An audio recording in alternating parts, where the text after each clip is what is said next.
सादर नमस्कार मित्रों, धर्म चक्र में फिर से एक बार आपका स्वागत है। और जैसा कि पिछली बार हमने चर्चा की थी कि अर्जुन और कर्ण दोनों बहुत बड़े योद्धा हैं, महारथी हैं, किंतु इन दोनों में से श्रेष्ठ कौन है। और उस वीडियो में मैंने आपको भगवान कृष्ण, अर्जुन और कर्ण के पिछले जन्म के वृत्तांत के बारे में बताया था कि किस प्रकार भगवान कृष्ण और अर्जुन ने भगवान नर नारायण के रूप में कर्ण का वध किया था, जो कि उस जन्म में दंभोद्भव नाम का एक असुर था। उसका वध भगवान नर और नारायण ने किया और यही दोनों महाभारत काल में भगवान कृष्ण और महात्मा अर्जुन के रूप में इस पृथ्वी पर अवतरित हुए। और असुर राज दंभोद्भव भगवान सूर्य के अंश के साथ सम्मिलित रूप से कर्ण के रूप में इस पृथ्वी पर आए। यही कारण था जो कर्ण और अर्जुन में प्रारंभ से ही एक प्रतिस्पर्धा रही और वह अंत समय तक रही। यदि आप लोगों ने वह वीडियो ना देखा हो तो मैं डिस्क्रिप्शन बॉक्स में उस वीडियो का लिंक डाल दूंगा, आप वहां से उस वीडियो को भी देख सकते हैं ताकि इस नए वीडियो को समझने में आपको कुछ आसानी हो। तो आज चर्चा करते हैं उन युद्धों की जो कि महात्मा अर्जुन और कर्ण के बीच हुए, किस प्रकार वे युद्ध हुए, क्या उनका परिणाम रहा। और इसके लिए मैं उदाहरण लूंगा गीता प्रेस से प्रकाशित ये महाभारत ग्रंथ है। गीता प्रेस की पुस्तकें बहुत ही प्रामाणिक मानी जाती हैं। इसी से उदाहरण लेकर मैं आपको अलग अलग युद्धों के बारे में बताऊंगा जो कि अर्जुन और कर्ण के बीच हुए। साथ ही इस महाभारत ग्रंथ में उन युद्धों से संबंधित जो श्लोक हैं उनके स्क्रीनशॉट भी मैं कमेंट बॉक्स में डाल दूंगा, आप चाहें तो वहां जाकर उन्हें देख सकते हैं। तो आरंभ करते हैं अर्जुन और कर्ण कौन श्रेष्ठ, इसका दूसरा भाग। वीडियो प्रारंभ करने से पहले फिर मैं आपका ध्यान इसी एक बात पर लाना चाहूंगा कि प्रायः हमने जो नाटक देखे टीवी के माध्यम से या कई ऐसी रचनाएं पुस्तकों के रूप में पढ़ी जहां पर कि यह सिद्ध करने का प्रयास किया गया कि कर्ण अर्जुन से भी बड़े योद्धा थे और यदि कवच कुंडल कर्ण का इंद्र ना ले गए होते तो अर्जुन कर्ण से हार जाते। तो मैं उन युद्धों की चर्चा आपके साथ करूंगा जिनमें ना केवल कर्ण अर्जुन से हारे हैं बल्कि उन युद्धों की भी चर्चा करूंगा जिनमें ऐसे योद्धा जिनको कि अर्जुन ने हराया था उनसे भी कर्ण हार गए थे। और ये वे सारे युद्ध हैं जिनमें कर्ण के कवच कुंडल उनके पास ही थे। तो आरंभ करते हैं। यदि रंगभूमि वाले प्रकरण को छोड़ दें, क्योंकि वहां पर तो कर्ण और अर्जुन का कोई आमना सामना हो ही नहीं पाया था, तो पहला जो एक योद्धा के रूप में इन दोनों का आमना सामना होता है वह स्थान है महाराज द्रुपद का पांचाल देश। जब कौरवों और पांडवों की शिक्षा पूरी हो गई थी, उसके पश्चात कौरवों और पांडवों ने आचार्य द्रोण से आग्रह किया कि गुरुदेव आप हमसे गुरु दक्षिणा लीजिए, क्योंकि इसके बिना कोई भी शिक्षा पूरी नहीं मानी जाती है। उस समय द्रोणाचार्य ने उनसे यही कहा कि मेरा एक मित्र है महाराज द्रुपद, हम कभी बहुत अच्छे मित्र थे, किंतु किसी कारणवश उसने मेरा कभी अपमान किया था और मुझे उससे उस अपमान का प्रतिशोध लेना है। तो तुम्हारी गुरु दक्षिणा यही होगी कि तुम उसे बंदी बनाकर मेरे समक्ष ले आओ। तो दुर्योधन पहले तैयार हुआ कि भाई मैं द्रुपद को बंदी बनाकर आपके पास लाऊंगा। पांडव जानते थे कि कौरव ये काम नहीं कर पाएंगे, उन्होंने दुर्योधन को ही पहले जाने दिया। यद्यपि गुरु दक्षिणा तो व्यक्तिगत होती है, व्यक्ति को स्वयं देनी होती है, किंतु दुर्योधन अपनी पूरी सेना लेकर महाराज द्रुपद के साथ युद्ध करने गए तो सभी थे, किंतु पांडव आचार्य द्रोण के साथ नगर की सीमा से कुछ पहले रुक गए थे और उन्होंने पहला अवसर दुर्योधन को दिया। उस समय कर्ण भी उस युद्ध में दुर्योधन के सहायक बनकर गए थे। तो उस युद्ध का क्या परिणाम हुआ वह मैं आप सभी लोगों से साझा करता हूं। यद्यपि युद्ध का वर्णन काफी विस्तृत होता है, किंतु वीडियो बहुत लंबा ना हो, इसलिए मैं मुख्य मुख्य बातों का ही यहाँ पर वर्णन करूंगा। तो जब दुर्योधन, कर्ण आदि महाराज द्रुपद को बंदी बनाने जाते हैं और वहां युद्ध होता है, तो उसके बारे में महाभारत में लिखा गया है। उस समय दुर्योधन, विकर्ण, सुबाहु, दीर्घलोचन और दुःशासन बड़े क्रोध में भरकर बाणों की वर्षा करने लगे। भारत युद्ध में परास्त न होने वाले महान धनुर्धर द्रुपद ने अत्यंत घायल होकर तत्काल ही उन सबकी सेनाओं को अत्यंत पीड़ित कर दिया। वे अलात चक्र की भांति सब ओर घूमकर दुर्योधन, विकर्ण, महाबली कर्ण, अनेक वीर राजकुमार तथा उनकी विविध सेनाओं को बाणों से तृप्त करने लगे। उन्होंने दुःशासन को 10, विकर्ण को 20 तथा शकुनि को अत्यंत तीखे 30 मर्मभेदी बाण मारकर घायल कर दिया। तत्पश्चात शत्रुदमन द्रुपद ने कर्ण और दुर्योधन के संपूर्ण अंगों की संधियों में पृथक पृथक 28 बाण मारे। सुबाहु को 5 बाणों से घायल करके अन्य योद्धाओं को भी अनेक प्रकार के सहायकों द्वारा सहसा बींध डाला और तब बड़े जोर से सिहनाद किया। इस प्रकार क्रोधपूर्वक गर्जना करके संपूर्ण शस्त्रधारियों में श्रेष्ठ पंचाल राज द्रुपद ने शत्रुओं के धनुष, रथ, घोड़े तथा रंग बिरंगी ध्वजाओं को भी काट दिया।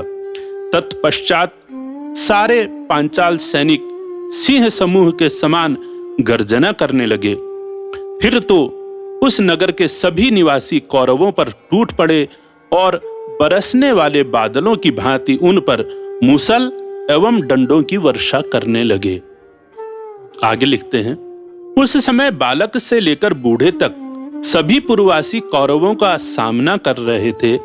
जन्मेजय गुप्तचरों के मुख से यह समाचार सुनकर कि वहां तुमुल युद्ध हो रहा है, कौरव वहां नहीं के बराबर हो गए हैं, पंचाल राज द्रुपद के बाणों से कर्ण के संपूर्ण अंग क्षत विक्षत हो गए। वह भयभीत होकर रथ से कूदकर भाग चला है तथा कौरव सैनिक चीखते चिल्लाते और कराहते हुए हम पांडवों की ओर भागते आ रहे हैं। पांडव लोग पीड़ित सैनिकों का रोमांचकारी आर्तनाद कान में पड़ते ही आचार्य द्रोण को प्रणाम करके रथों पर जा बैठे और शीघ्र वहां से चल दिए। अर्जुन ने पांडुनंदन युधिष्ठिर को यह कहकर रोक दिया कि आप युद्ध ना कीजिए। तो जैसा कि हमारी संस्कृति में युद्ध के समय जो सबसे अपमानजनक कर्म माना जाता है वह है युद्ध क्षेत्र से भाग जाना। कर्ण के पास उसके कवच कुंडल हैं भी, किंतु वह महाराज द्रुपद से हार कर डर कर रणभूमि को छोड़ करके भाग गए। अब जब यह समाचार पांडवों ने सुना तो वे द्रोणाचार्य की आज्ञा लेकर स्वयं युद्ध के लिए गए। उसमें भी जो महात्मा अर्जुन हैं उन्होंने धर्मराज युधिष्ठिर को वहीं पर रोक दिया। ये छोटे भाई हैं तो बड़े भाई का क्या काम। छोटे भाइयों की महत्ता, श्रेष्ठता इसी में है कि उनके होते हुए बड़े भाई को परेशान ना होना पड़े। तो अर्जुन, भीम, नकुल और सहदेव ये चारों ही बिना किसी सेना के द्रुपद को बंदी बनाने के लिए वहां से चलते हैं और इसका परिणाम देखते हैं कि क्या होता है। तब शत्रुओं का सिहनाद सुनकर भाइयों सहित निष्पाप अर्जुन रथ की घरघराहट से संपूर्ण दिशाओं को प्रतिध्वनित करते हुए बड़े वेग से आगे बढ़े। पांचालों की सेना उत्ताल तरंग वाले विक्षुब्ध महासागर की भांति गर्जना कर रही थी। महाबाहु भीमसेन दंडपाणी यमराज की भांति उस विशाल सेना में घुस गए, ठीक उसी तरह जैसे समुद्र में मगर प्रवेश करता है। गदाधारी भीम स्वयं हाथियों की सेना पर टूट पड़े। क्योंकि युद्ध का प्रसंग बड़ा हो जाएगा, इसलिए सीधे आगे के श्लोकों पर चलते हैं कि किस प्रकार अर्जुन ने महाराज द्रुपद को बंदी बनाया। उस युद्ध में किरीटधारी पार्थ ने बाणों का बड़ा भारी जाल सा बिछाकर पांचालों को आच्छादित और मोहित सा करते हुए उन पर सहसा आक्रमण किया। यशस्वी अर्जुन बड़ी फुर्ती से बाण छोड़ते और निरंतर नए नए बाणों का संधान करते थे। उनके धनुष पर बाण रखने और छोड़ने में थोड़ा सा भी अंतर नहीं दिखाई पड़ता था। आगे लिखा है, उन्होंने पंचाल राज का धनुष काटकर उनकी ध्वजा को भी धरती पर काट गिराया। फिर 5 बाणों से उनके घोड़ों और सारथी को घायल कर दिया। तत्पश्चात उस कटे हुए धनुष को त्याग कर जब वे दूसरा धनुष और तुणीर लेने लगे, उस समय अर्जुन ने म्यान से तलवार निकालकर सिंह के समान गर्जना की और सहसा पंचाल नरेश के रथ के डंडे पर कूद पड़े। इस प्रकार द्रुपद के रथ पर चढ़कर निर्भीक अर्जुन ने जैसे गरुड़ समुद्र को क्षुब्ध करके सर्प को पकड़ लेता है, उसी प्रकार उन्हें अपने काबू में कर लिया। तब समस्त पांचाल सैनिक भयभीत हो 10 दिशाओं में भागने लगे। तो ये हैं वे महाराज द्रुपद जिनसे डरकर कर्ण युद्ध भूमि छोड़कर भाग गए थे और जिन्हें अर्जुन ने अपने पौरुष के बल पर बंदी बनाया और द्रोणाचार्य के समक्ष प्रस्तुत किया। इसके बाद अर्जुन और कर्ण का जो सामना होता है वह होता है द्रौपदी स्वयंवर में। यद्यपि द्रौपदी के स्वयंवर में पांडव ब्राह्मण वेश में होते हैं, इसलिए कर्ण या अन्य लोगों को यह पता नहीं होता कि ये पांडव हैं, किंतु वहां पर अर्जुन और भीम का युद्ध इन सभी से होता है। वहां पर इसका क्या परिणाम निकलता है इसे भी देखते हैं। द्रौपदी स्वयंवर में कर्ण और अर्जुन का यूं तो टक्कर का युद्ध होता है। ऐसा नहीं था कि कर्ण कुछ थे ही नहीं, कर्ण महाबली योद्धा थे। उन्होंने भी अपने समय में कई बड़े बड़े राजाओं को हराया था, किंतु बात इस समय अर्जुन और कर्ण की चल रही है। तो जब यहाँ पर युद्ध होता है, यहाँ पर 14वें श्लोक से लिखा है, तदनंतर अर्जुन के बाहुबल की इस पृथ्वी पर कहीं समता नहीं है, यह जानकर सूर्यपुत्र कर्ण अत्यंत क्रोध पूर्वक जमकर युद्ध करने लगे। उस समय अर्जुन द्वारा चलाए हुए उन सभी वेगशाली बाणों को काटकर कर्ण बड़े जोर से सिंहनाद करने लगा। समस्त सैनिकों ने उसके इस अद्भुत कार्य की सराहना की। कर्ण बोला, विप्रवर, युद्ध में आपके बाहुबल से मैं संतुष्ट हूं। कर्ण अर्जुन को विप्रवर यानी ब्राह्मण कहकर संबोधित कर रहे हैं, क्योंकि वे उसी वेश में वहां पर हैं। तो वे कहते हैं, विप्रवर, युद्ध में आपके बाहुबल से मैं बहुत संतुष्ट हूं। आप में थकावट या विषाद का कोई चिन्ह नहीं दिखाई देता और आपने सभी अस्त्र शस्त्रों को जीतकर मानो अपने काबू में कर लिया है।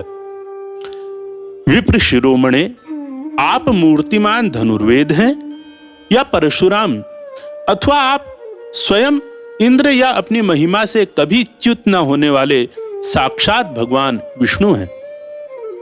मैं समझता हूं आप इन्हीं में से कोई हैं और अपने स्वरूप को छिपाने के लिए यह ब्राह्मण वेश धारण करके बाहुबल का आश्रय ले मेरे साथ युद्ध कर रहे हैं, क्योंकि युद्ध में मेरे कुपित होने पर साक्षात शचीपति इंद्र अथवा किरीटधारी पांडुनंदन अर्जुन के अतिरिक्त दूसरा कोई मेरा सामना नहीं कर सकता।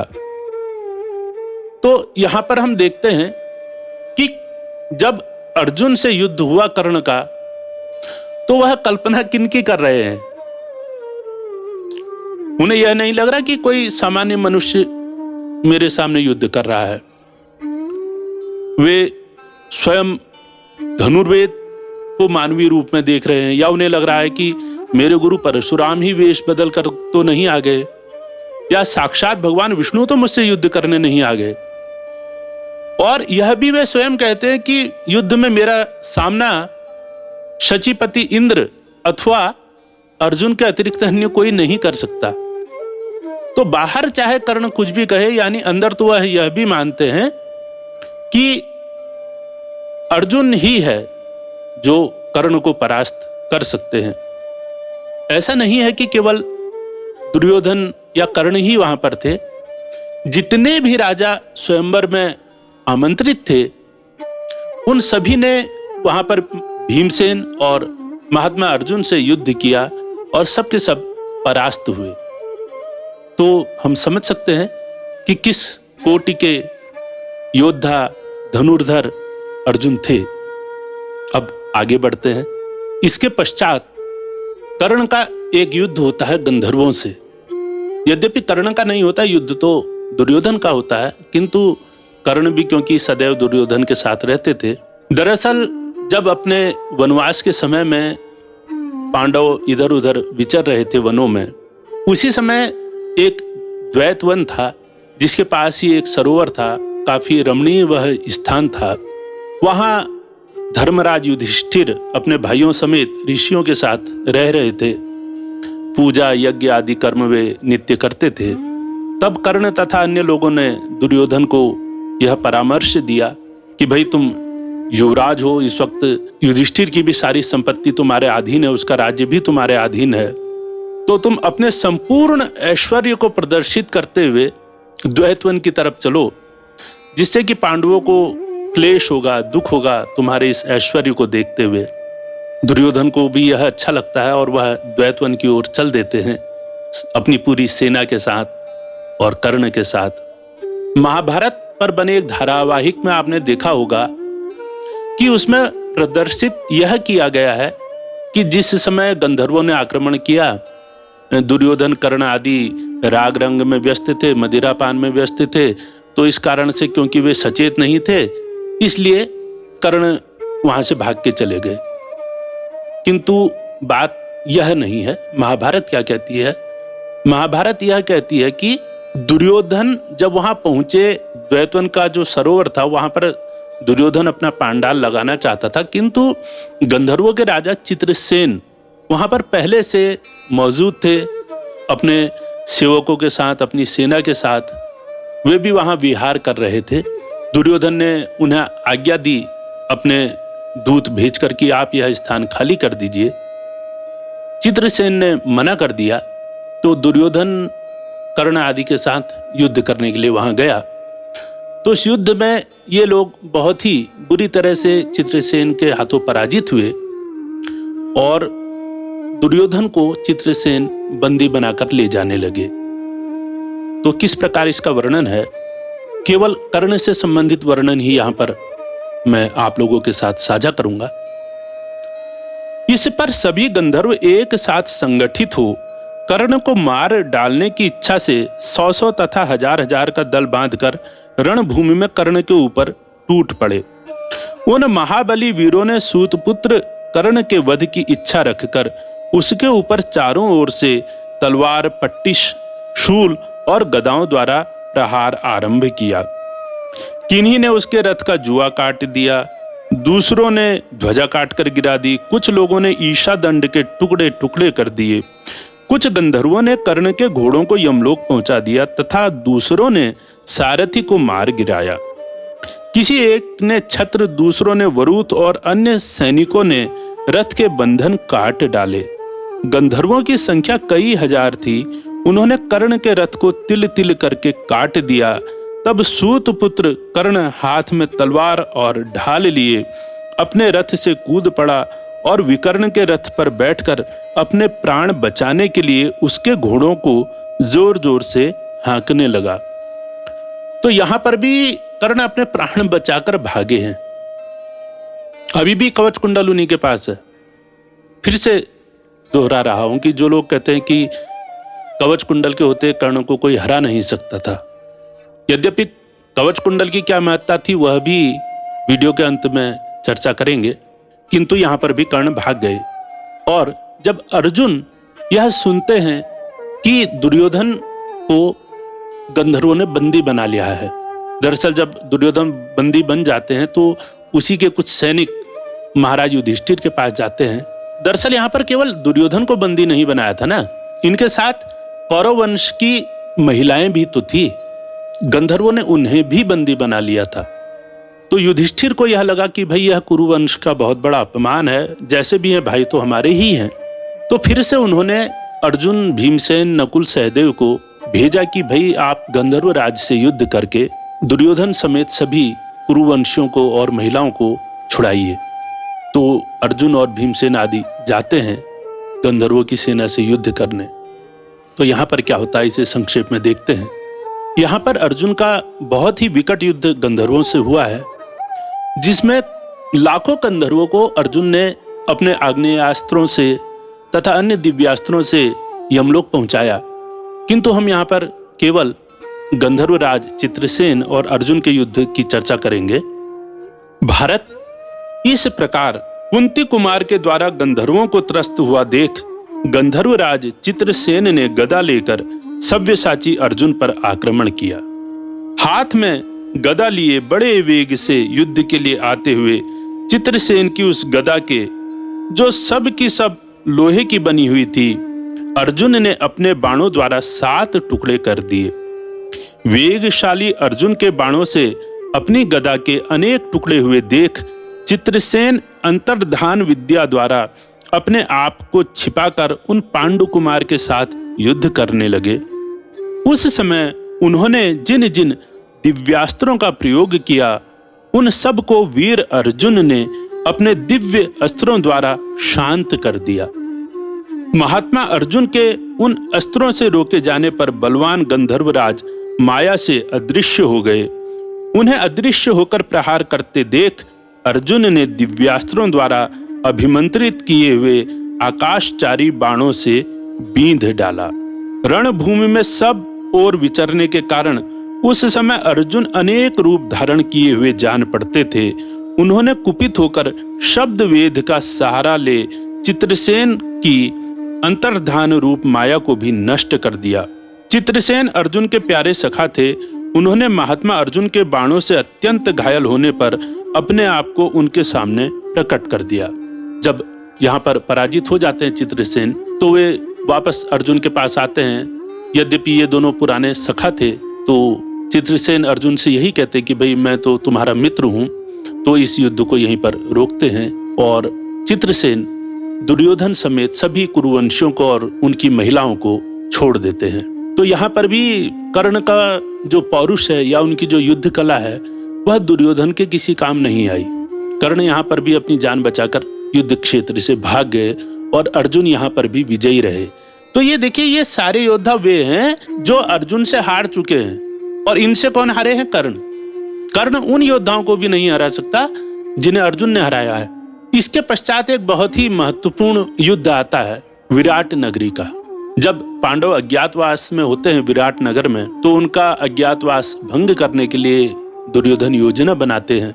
वे पहले तो अपनी सेना की एक छोटी टुकड़ी से विराट नरेश का जो गौवंश है, जो उनकी गायें आदि हैं, उनका हरण करवा लेते हैं। और जब विराट नरेश अपनी गौ को छुड़ाने के लिए अपनी सारी सेना लेकर उस टुकड़ी से युद्ध करने जाते हैं, तो दूसरी तरफ से दुर्योधन मुख्य राजधानी पर भीष्म, द्रोण, कर्ण या इन जैसे ही अन्य कई महाबली योद्धाओं समेत विराट नगर पर आक्रमण कर देते हैं। अब क्योंकि मुख्य सेना तो महाराज विराट के साथ चले गई, तो यहाँ पर मात्र राजकुमार उत्तर बचते हैं और वे उस सेना से युद्ध करने के लिए जाते हैं। और इनके साथ सारथी के रूप में अर्जुन जाते हैं, जो उस वक्त बृहन्नला के वेश में होते हैं। किंतु उस अपार सेना को देखकर राजकुमार उत्तर भयभीत हो जाते हैं, वह युद्ध भूमि से भागने लगते हैं। तब अर्जुन उनके सामने अपने वास्तविक रूप को प्रकट करते हैं और अकेले ही समस्त कुरु सेना से युद्ध करते हैं। यहाँ पर अर्जुन फिर से अकेले हैं और भीष्म जैसे योद्धा जिनके पास इच्छा मृत्यु का वरदान है, द्रोणाचार्य जैसे योद्धा जिनके हाथ पे धनुष होते हुए उन्हें कोई मार नहीं सकता, कर्ण, दुर्योधन, योद्धा तो सभी बड़े बड़े थे, इन सब से अर्जुन अकेले युद्ध करते हैं। और यहाँ पर भी जब युद्ध होता है तो कर्ण अपने प्राण बचाकर भाग जाते हैं। जो अर्जुन से उनका आमने सामने का युद्ध हुआ है, अर्जुन से भयभीत होकर वे भाग जाते हैं। और इसके अंत में अर्जुन एक दिव्यास्त्र चलाकर सभी कौरवों को और उनकी सेना को मूर्छित कर देते हैं और विजयी होकर वापस विराट नगर की राजधानी में पहुंचते हैं। तो ये अलग अलग वृत्तांत हैं जिनमें हम देखते हैं कि जो यह स्थापित करने का प्रयास किया गया हमारी पाठ्य पुस्तकों के माध्यम से या धारावाहिकों के माध्यम से, कि कर्ण के साथ बहुत अन्याय हुआ, वे बहुत उच्च कोटि के योद्धा थे, षड्यंत्र के कारण वे हारे, ऐसा नहीं है। कुछ परिस्थितियां अवश्य होती हैं जो किसी भी व्यक्ति विशेष को अलग से एक सुविधा प्रदान करती है। उस पर चर्चा करते हैं कि यदि कर्ण इतनी बार हार ही गए तो कवच कुंडल का अर्थ क्या रहा, उसका महत्व क्या रहा। तो उसका महत्व यदि समझें तो इस प्रकार समझ सकते हैं कि दो सैनिक युद्ध कर रहे हैं, एक के पास बुलेट प्रूफ जैकेट है, एक के पास नहीं है। तो इसमें अधिकांश संभावना क्या बनेगी कि भाई जिसके पास बुलेट प्रूफ जैकेट है वो कहीं ना कहीं अधिक सुरक्षित है दुश्मन की गोली से, किंतु जिसके पास नहीं है वो थोड़ा कम सुरक्षित है। किंतु इस सब के बाद अंत में जो निर्णय होगा वो तो उन दोनों के युद्ध करने के कौशल पर ही निर्भर करेगा। ठीक है, इस व्यक्ति को थोड़ी महत्ता मिल गई कि इसके पास बुलेट प्रूफ जैकेट है, थोड़ा अधिक निर्भय होकर के युद्ध कर सकता है, दूसरे को थोड़ा सावधानी रखनी पड़ेगी। किंतु इसका यह अर्थ नहीं कि यह व्यक्ति हार नहीं सकता या यह व्यक्ति मर नहीं सकता। तो शायद ऐसा ही कुछ कर्ण के कवच कुंडल के साथ रहा होगा। दरअसल जो कवच बनते थे पुराने समय में वह बनते ही इस हिसाब से थे कि अलग अलग अस्त्र शस्त्र उन्हें बेध कर योद्धा को कोई नुकसान ना पहुंचा सके। तो शायद कर्ण का जो कवच था वह अन्य लोगों के कवच से कुछ अधिक विशिष्टता लिए हुए था कि सामान्य रूप से उसे काटना असंभव जैसा ही रहता होगा, किंतु उसके बावजूद शरीर का आपके बहुत बड़ा भाग तो कवच से फिर भी बाहर ही रहता है। आप पूरे शरीर को तो कवच से ढक नहीं सकते। अच्छा, इसके अतिरिक्त एक चीज और देखिए कि हम तो केवल अर्जुन की बात कर रहे हैं। अर्जुन का जो पुत्र है अभिमन्यु, वह भी जब युद्ध भूमि में उतरा तो द्रोणाचार्य, अश्वत्थामा, कर्ण, शकुनी, दुर्योधन, इन जैसे 7 महारथी थे पूरी सेना समेत। कोई भी अकेले अभिमन्यु को हरा नहीं सका इनमें से। जब ये सब अभिमन्यु से हार गए, कुछ नहीं कर पाए, तो कहते हैं खिसियानी बिल्ली खंभा नोचे। सातों के सातों महारथी पूरी सेना समेत इकट्ठे एक बालक पर टूट पड़े। उसके बाद ये अभिमन्यु का वध कर पाए, और यह एक कलंक की भांति ही माना जाएगा इन सातों महारथियों के जीवन पर। तो पिता तो छोड़िए, यह उसके पुत्र का भी सामना नहीं कर सकते थे। इसके अतिरिक्त जैसा कि मैंने कहा था कि केवल योद्धा होना ही किसी व्यक्ति की श्रेष्ठता का एक आकलन नहीं हो सकता। एक दूसरा पहलू देखते हैं।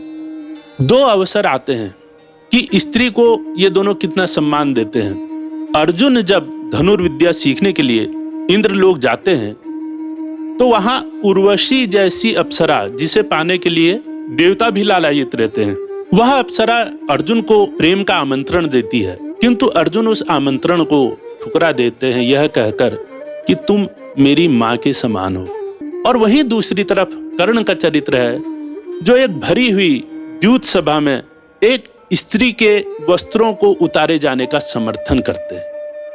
यह एक बहुत बड़ा आकलन है कि दोनों में किस प्रकार की प्रवृत्ति है।